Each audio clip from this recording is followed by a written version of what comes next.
Isang mapagpalang araw mga kagimat. Ito na naman si Luy Agimat Itito at mayroon na namang ipapakita na bago sa inyo mga kagimat. Aking nakuha na kakaibang bato or mutya mga kagimat. At sa hindi mo na ako mag-umpisa, maraming salamat sa walang sawang nakasubaybay sa aking munting channel. And big shout out na lang sa lahat. Ang video at ang usapin na ito ay para lang sa mga taong naniniwala sa mga kakaibang bato o mutya mga kagimat. Ang ipapakita ko mga kagimat to ay uri ng isang batong nakuha ko sa loob ng kawayan mga kagimat. At hindi lang ito mga kagimat, pangalawang bisis ko na ito pangalawang bisis na ako nakakuha ng ganito mga kagimat. Ito siya mga kagimat. Ito yung nakuha ko sa loob ng kawayan mga kagimat. At kulay green siya mga kagimat. Yan o. Yan mga kagimat.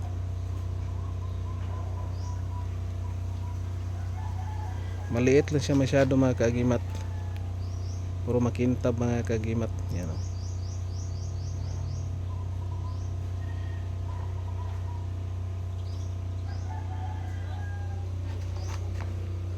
Yan mga kagimat.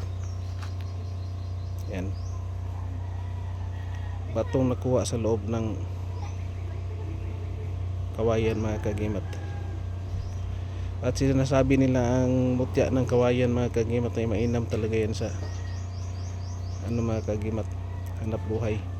Kasi yung kawayan kahit putulin mo yan, sunugin ay hindi yan tutubo pa rin yan mga kagimat. At swerte din siguro yung mga taong nakakuha ng mga mutya ng kawayan kasi ang bihira lang yan magpakita din mga kagimat yun o.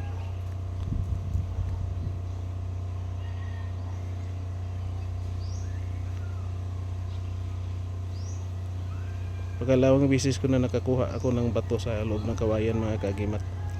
Yan o, yung putol nya sa loob mismo. Ito mo nakuha ko mga kagimat sa kawayan. Yan, pagbiak ko mga kagimat, ito yung sa loob. Titingnan natin mga kagimat, parang pangil din siya mga kagimat o. Katulad din sa itsura sa una kong nakuha mga kagimat. At makintab siya mga kagimat. Yan o.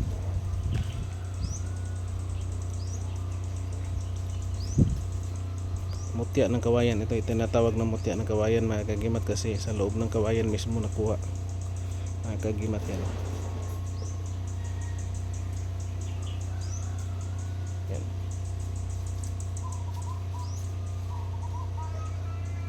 Batong nakuha sa loob ng kawayan. Maliit lang mga kagimat.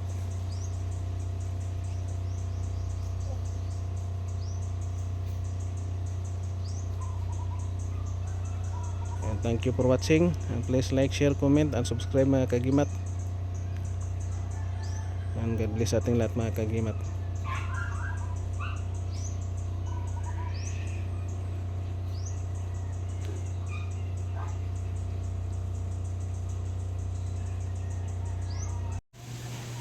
Isang mapagpalang araw mga kagimat.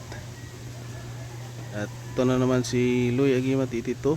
At mayroon na namang ipapakita sa inyo mga kagimat na aking hawak na kakaibang bato o mutya mga kagimat. At sa hindi muna ako mag-umpisa, maraming salamat sa walang sawang nakasubaybay sa aking munting channel. And big shout out na lang sa lahat.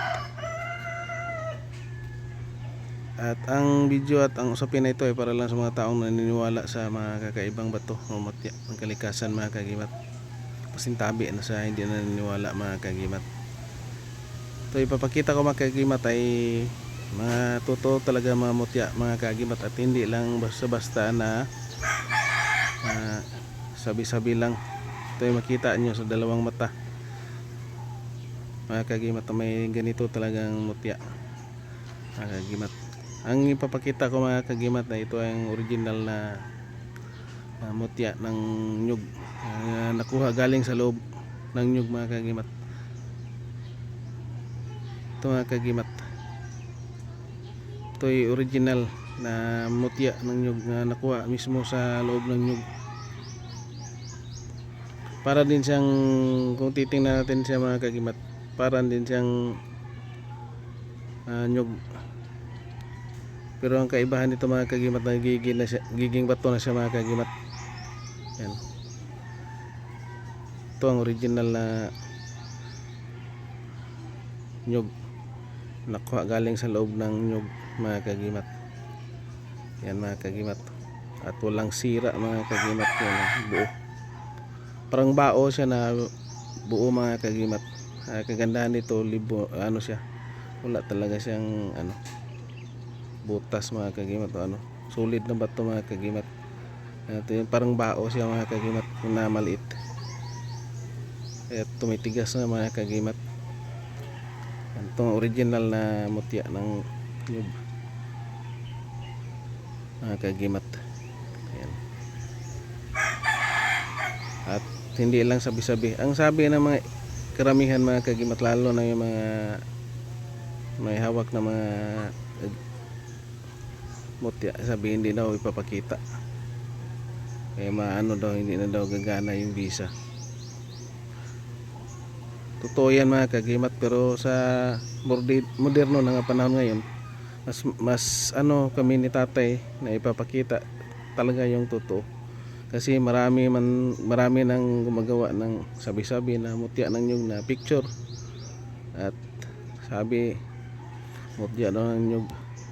Ang mutya ng nyug ay magkaiba lang talaga yan mga kagimat.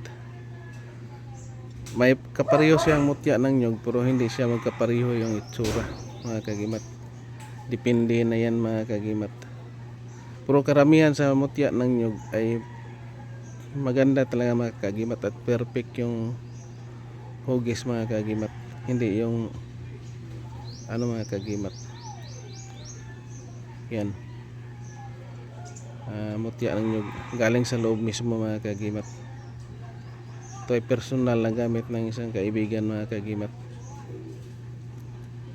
Pinapakita ko lang mga kagimat. Ang mutya ng nyug mga kagimat ay napakagandang gamit sa nabuhay, protection sa pamilya.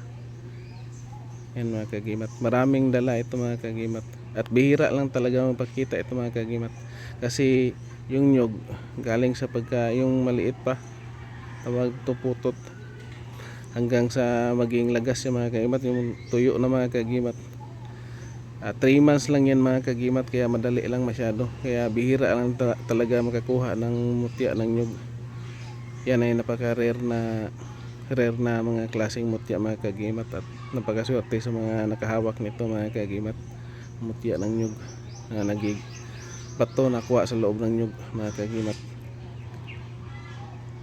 Yan mga kagimat. At si tatay, napakaswerte ni tatay, kasi dami na siyang nakuha mismo sa loob ng nyug mga kagimat.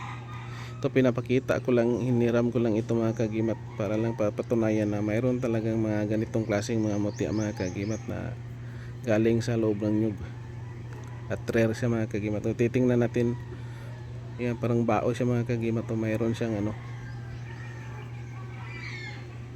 na maliit pero solid na bato. Yan,